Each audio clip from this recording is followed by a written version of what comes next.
Depuis l'épidémie du coronavirus, la demande en matériel médical explose dans le monde entier. Dans cette usine de textile, plus de 2 millions de masques ont déjà été fabriqués. Plus de 40 000 masques sanitaires de type FFP2 ont été saisis.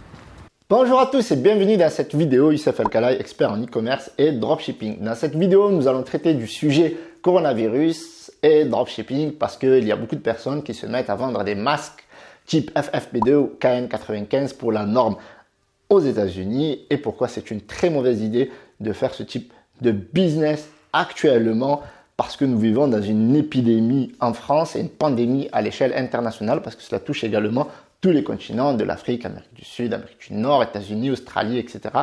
Et l'Asie bien entendu parce que c'est de là où est parti le premier foyer souche du virus à Wuhan en Chine du coronavirus. Pourquoi? Tout d'abord, c'est une très mauvaise idée. Et carrément, c'est une arnaque. Donc, on va d'abord parler de l'arnaque. Alors, actuellement, il y a beaucoup de boutiques en ligne qui vendent des produits FFP2 et produits d'hygiène à des prix exorbitants.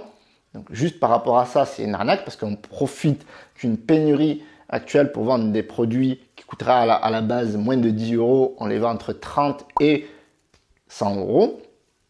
C'est dégueulasse parce que déjà, il n'y a pas d'éthique. La deuxième chose, c'est une mauvaise idée de business parce que Emmanuel Macron réquisitionne tous les stocks qui tournent autour du masque FFP2 et autres. Et d'ailleurs, en Chine, tous les produits qui partent par rapport au masque vont être bloqués parce que déjà en Chine aussi, il y a une pénurie par rapport à ce type de produit. Donc n'écoutez pas les agences si vous faites du dropshipping qui vous disent que c'est la meilleure opportunité du siècle en ce moment. La deuxième chose, c'est que tout ce qui tourne autour de ce business par rapport aux plateformes, que ce soit Amazon, eBay, Cdiscount et dernièrement Facebook, ont décidé de faire la guerre à tous ceux qui vendent des produits FFP2 parce que la plupart déjà ne sont pas aux normes et ils essaient de profiter d'un problème de santé publique dont ils n'ont aucune légitimité. D'accord?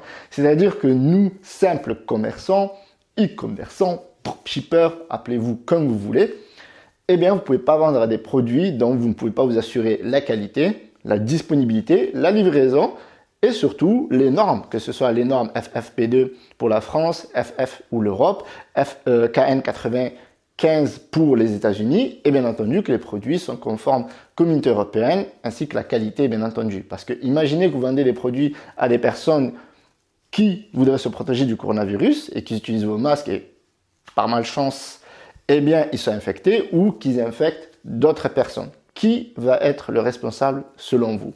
Eh bien, l'e-commerçant. Alors, vous allez me dire, oui, Youssef, on le sait tout ça, on a vu les informations, on a vu les médias. Le problème, c'est qu'il y a énormément de publicités qui tournent actuellement, qu'il faut empêcher ce fléau et qu'il faut absolument signaler ces publicités parce qu'il est de votre ressort comment vous expliquer, il est de votre ressort d'être un espèce de super citoyen qui veut sauver le monde plutôt que d'essayer de vendre des produits dont vous ne pouvez ni gérer la livraison ni la qualité.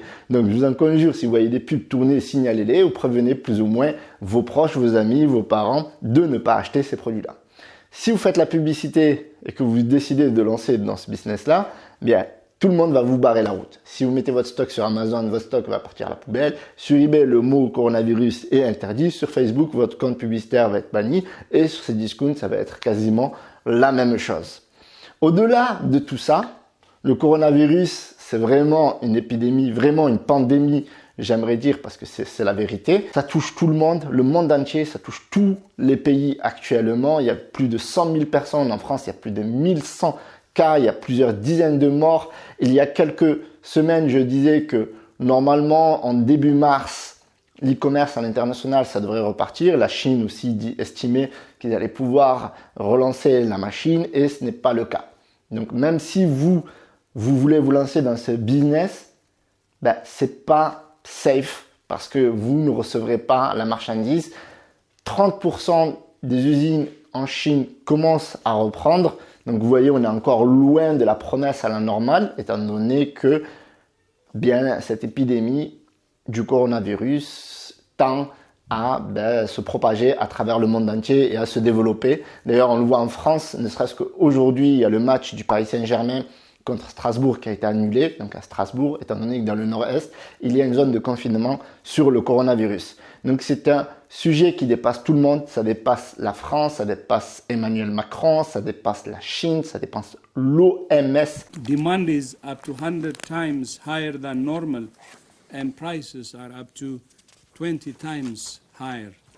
This situation has been exacerbated by widespread inappropriate use of PPE outside patient care. D'accord? Ça dépasse le monde entier, ça dépasse tous les acteurs. Donc ne vous amusez pas à jouer ceux qui vont sauver le monde parce que d'habitude vous vendez des produits, problèmes, solutions de santé parce qu'on sait très bien que c'est ce genre de produits qui cartonnent, d'accord? Que ce soit le correcteur de posture pour le mal de dos, que ce soit les produits anti-ronflement, les produits pour les genoux, les semelles orthopédiques, etc. C'est des petits gadgets qui peuvent apporter une petite solution, mais vous ne pouvez pas jouer sur la survie de l'humanité étant donné que vous ne pouvez pas être légitime à ce sujet-là. Donc, ne jouez pas avec le feu. C'est un business dangereux. Il y a énormément d'arnaques et ce n'est pas très éthique. Donc, si vous avez aimé cette vidéo, n'hésitez pas à mettre un pouce bleu, à vous abonner, partager cette vidéo parce que je crois qu'au-delà de se liker, s'abonner, etc., le plus important, c'est que tout le monde reçoive ce message pour éviter ce type d'arnaque. Je vous remercie d'avoir visionné cette vidéo et je vous dis ciao, ciao.